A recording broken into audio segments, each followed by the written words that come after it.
In a gloomy and secluded area, a family tries to escape a contagious disease that has already killed many lives. Sarah's father is in a near-to-death situation after being infected with the disease. Paul, her husband, has been very protective of his family's safety. Since there was no hope, and with the consent of the family members, Paul shot the old man and burned his remains in the woods. The loss of their family member had been so hard for Sarah and his 17-year-old son, Travis. To make sure that none of the family would be infected, a locked red door was the only access to the home. The family should not go outside, and the door must stay closed and locked. One night, Travis opened the room of his grandpa. Surprisingly, he found him sitting on the bed. All of a sudden, a loud noise was heard. Sarah awakened his son from his dream. Stanley, their dog, keeps barking furiously. The family headed to the red door hallway. Hardly breathing, Paul leads his family, equipped with a gun and mask. Trembling, the family slowly walks, ensuring no noise is heard from their steps. Then boom, a man in a blue shirt accessed their home. Tensed, Paul hit the head of the man with his gun. To protect his family, Paul with his son immediately tied the man to a tree to ensure he won't get in contact with his family. Sarah, on the other hand, made sure that the red door was securely locked. After many days, Paul headed to the starving man who broke their door. To gather honest answers, Paul brought water as a reward once the isolated man truthfully revealed his identity. With teary eyes, the man talked to Paul about his family and that he desperately needed water.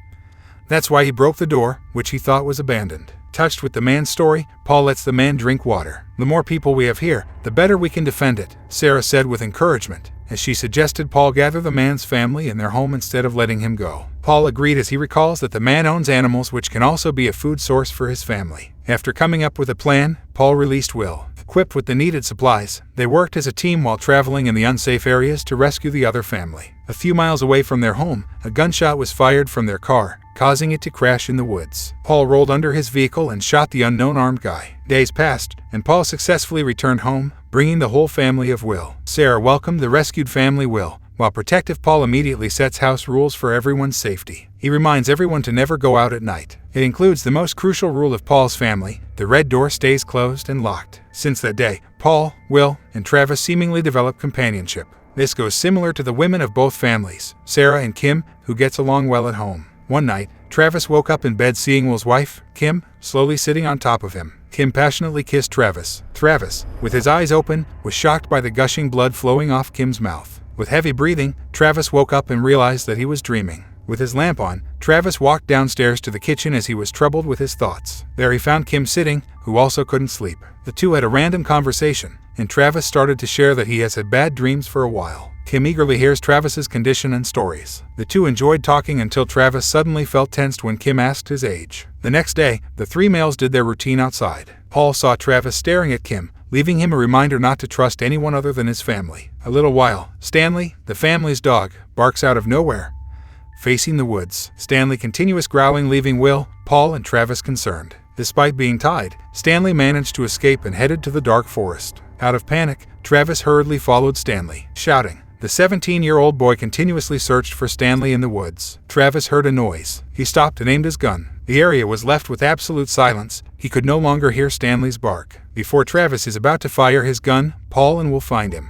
After Paul reassures Travis that his dog will return soon, the three of them head back home. The night came, and the dog's absence left Travis in sorrow and worried. Meanwhile, Will and Paul had a conversation while having wine. Sleeping in his room, Travis sighs as he wakes up in the middle of the night. Since he couldn't fall asleep, he roamed the house with his lamp. In his grandpa's room, Travis heard a soft noise. He furtively stepped inside and found little Andrew, Will's son, sleeping on the cold floor. Concerned, Travis wakes up Andrew and guides him to his parents' room. After returning Andrew to his parents, Travis hears a banging sound. He heads downstairs and finds himself in the back hallway to the red door. The banging sound continued, so he thought that his dad was outside. Then bang! The loud screeching noise from the doorway made Travis dash to his parents' room. "Dad, there's someone outside," he shouted. With their mask and gun, Paul and Will immediately went to the door. Surprisingly, it was their dog, Stanley, that was full of blood. Travis trembled as he found out that it was his dog. Paul suspects the dog is infected with the disease, so he blocked Travis from going near. With the help of Will, Paul burned the dog in the woods for safety. Because of the incident, Paul gathered everyone and told them that only Will and he were allowed to go outside. Protective Paul wonders if Travis opened the room where they found the dog. Travis responded that he didn't touch the door, which was already open. After hearing this, everyone was confused and curious about who opened the door. Travis interrupted and said it was Andrew since he saw him in Grandpa's room having nightmares. Everyone didn't know about that. To clear things out, Paul requested Travis to tell them what happened. Travis insisted that it was possibly Andrew who opened the door. Because of this, Kim asked his son Andrew if Travis' allegations were true. Andrew denied it and said that he also did not see the dog last night. His son's answer did not convince Kim. Paul interrupted and asked if Andrew did sleepwalk, but Kim said no. Will also added that Andrew could not reach the lock, so he couldn't be the one who opened it. Everyone turned their attention back to Travis and asked him if he was honest that it was Andrew. Kim insisted that since it was the middle of the night, maybe Travis was asleep. Travis again, with a firm voice, insisted that he was awake when it happened. Will's family and Travis exchanged dialogues. Paul interrupts and tells the other family to take enough food and water and isolate Andrew in the room. Similar goes for Paul's family. For a couple of days, the two families separated themselves for safety. While in the room, Paul again asked Travis if he was positive about everything he had said earlier. Travis insisted that he never touched the door but held Andrew's hands. Despite his dismay, Paul instructed Sarah and his son calmly to take a shower immediately to be sure. He also added never to leave the room whatever happens. After taking a shower, Travis had trouble sleeping. After some time, he found himself again with his lamp walking down the hallway out to the open red door. Travis eagerly walks outside as he hears Stanley's bark in the woods. In the middle of the forest, he found a gun. He aimed it in front as he walked further. Barks of Stanley get louder, but as Travis gets near, he sees two dogs growling and barking ferociously. A scream followed. Inside, Travis gets up in bed and finds out he's having a nightmare. He vomits a tremendous amount of blood. He looked down, and it was all scattered on his hands. Trembling, Travis doesn't know what is happening. He slowly turned his head up and found his grandfather standing in front of him with black eyes and blood gushing from his mouth. A scream broke the silence of the room. Travis gets up, and it was all a dream. Panicked, he found his arms with bruises and rubbed all of them with fear and disgust. With anxiety, his eyes widened as the wounds started to disappear. Travis looked around and found his mom and dad in bed. He went near the door and heard Andrew crying. Disobeying his father's rule, Travis opened the door out of curiosity and roamed around, searching for the noise. Travis overheard the other family's conversation. Andrew was crying because he was sick. Will is trying to keep him quiet. Will and Kim decided to leave the house, and they didn't want Paul's family to hear them. Travis immediately went to his parents' room and told his mom and dad that Andrew was sick. He also told his parents that they were about to leave any moment from now. To his surprise, Paul immediately got up and went to the door. Paul also heard about the noise. He looked at Travis and asked him if he felt sick. When Travis says no, Paul and Sarah prepare themselves as they are afraid that the other family will steal their supplies on their way out. Travis, with teary eyes, slowly sat on the floor. He realized that Andrew may have also infected him. Her mom, Sarah, assured him he was fine and that she and Paul would return. Travis was left in the room waiting. With his protective gears, Paul knocks on the door of Will's family room while Sarah stays on the other spot. Will responded that Andrew was crying because he had a nightmare. The tension between the two families occurred when Will's family did not respond. Paul forcibly opened the doorknob while Sarah prepared the gun. Because of Paul's firm voice, Will slightly opened the door and talked to Paul. Will asked Paul where's Sarah and Travis. Before Paul could respond, Will aimed the gun at Paul. Afraid and nervous, Paul raised his hands while Will disarmed him. Will ordered Paul to come in and immediately shut the door. With the gun still aimed at Paul, Will, in a loud and stuttering voice, told Paul to remove his mask and insisted that no one was sick in his family. Trembling,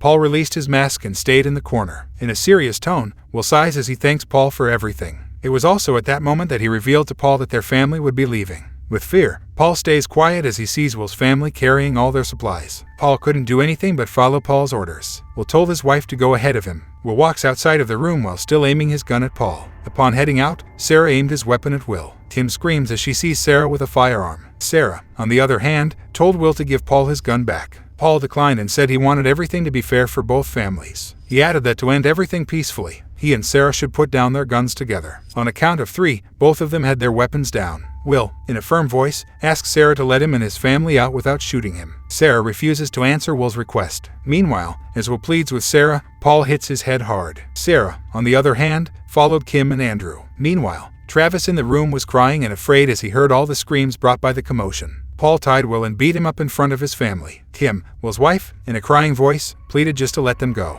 After a moment, Paul and Sarah escorted the couple out of the house. Paul carried the weak and bruised Will on his wheelbarrow outside. Kim cries as Sarah aims her gun at them. In a low voice, Will pleads with Paul to let his wife and son go. Paul then shouts to Will to get up. Out of anger, Will, with all his remaining strength, managed to get up and punch Paul this time. Travis, on the other hand, immediately went outside of the room and ran out. Will beat up Paul, hardly breaking Paul's face. Sarah couldn't anymore let his husband be wounded, so she fired the gun, killing Will. Paul, on the other hand, immediately grabs the gun and aims it at running Andrew. He was successful. Little Andrew was shot. Kim stops and hysterically cries as she sees her son dying. Due to anger, Kim screamingly instructed Paul also to kill her. Paul Paul did not hesitate and killed Kim. Silence followed. With crying eyes, Travis reached outside and couldn't process what he saw outside. Later that day, all the family members remained silent in trauma. Travis runs to the sink and vomits blood like he used to. Paul, on the other hand, calmly drinks wine while Sarah sighs as she recalls the events. The next day, Travis woke up seeing his mom on his bed. Travis had bruises on his face, similar to his grandpa. "It's going to be okay. You can let go," says his mom. Travis slowly closed his eyes and found himself in the hallway with his lamp going out the red door. Paul, as the head of the family, protected them for a long time, but the contagious disease was stronger than all of their fears.